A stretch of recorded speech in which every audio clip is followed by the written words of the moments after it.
Yeah, so my piece of research was looking into an idea, a phenomenon, if you like, called communities of practice, which is something which is an idea which has taken hold, was developed in the very early 90s, and has kind of got quite a bit of I was about to say baggage, but certainly background to it as well, in terms of what people make of that and the sense they make of communities of practice. But the idea being basically where you have a group of people who are connected to each other through their practice, then they form a community of practice, which is as much about learning as it is about anything else, and about how we share meaning and community and form identity around what it is that we do and how that takes shape and form. Lave and Wenger, who are the two academics who've done most work on this, point to two or three, and I'll add another one to that. So they, in their original study, looked towards Alcoholics Anonymous, which is probably quite a famous group, where you've got a very kind of strict set of rules that people go into, and then it becomes quite a performative thing that people do when they go to the AA group, and they know where they're going and what they're doing with that, and that they drew as one. Another one they talked about was actually a group of meat cutters for basically supermarket butchers, which seems another kind of strange idea, but they went in and noticed there were forms of behaviour and practice and accepted ways of learning and talking about the nature of what they did that these guys put into root and practice. I'm going to be drawing out two others today in the conversation. One is stand-up comedians, and a shift and change between how stand-up comedians talked and practiced their work before the alternative comedy scene of the mid-80s, really early mid-80s, and how that moved and changed over time, and the differences and the contrast between two different communities of practice that arose at that time, and also the conflict between them. But of course, then applying that and asking the question, well, is there anything that we can learn from this around pioneering, and what we talk about as being pioneering and pioneer ministers, and what's happening within that, and is there anything that we could, if anything, draw from the experience of what these people have termed communities of practice?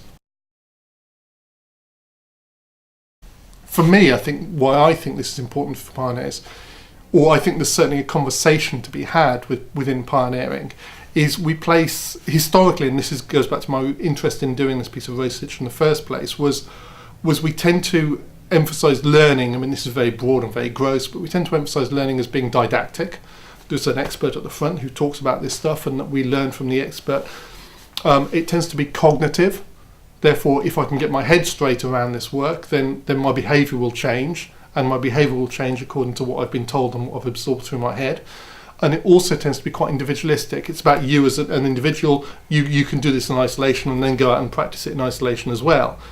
And all of those things seem to be opposite to what we talk about when we talk about pioneering, and what we consider to be valuable within some kind of pioneering community. And I think therefore, this is a model of learning, and that's one of the conversations I had. Is this a model? Is it a lens? Is it a theory? What is communities of practice? But there's certainly a conversation to be had around, does this give us a different way of looking at learning and how we learn together? I think the key things that for me came out of this, and what I drew out in my research, was that one is, do we really know what we talk about when we talk about pioneer? Because it actually starting talking and asking people, let's talk about pioneer, and they were saying, well, what do you mean? Let's get some definition on that. And that was interesting in itself. And that's led me down a line of thinking we use pioneer a lot, but that's fundamentally a metaphor. The other thing that came out of it was, which I think is quite significant, is when we talk about communities of practice, then we talk about common habits as a group. Well, actually, if we're talking about pioneers as being people who do work in context, and the context as being the driving thing, then actually isn't that intention then with doing something that is as a community of practice? And actually, is there a tension to be understood here between I'm doing something in context that has to speak to the context that we're in, and I find myself in here that God is working out in, but also at the same time I'm learning from this other group who are doing this other stuff, which may or may not speak to my context. And the temptation is always to go down, I think, is to go down and go, well, I'll fit in with the community of practice and I'll do what everyone else is doing, or I'll do what this group of people is doing. And there's some strength and good in that, in one sense, but also, hold on, let's not forget we've got this thing over here, which we hold dear to, which is context.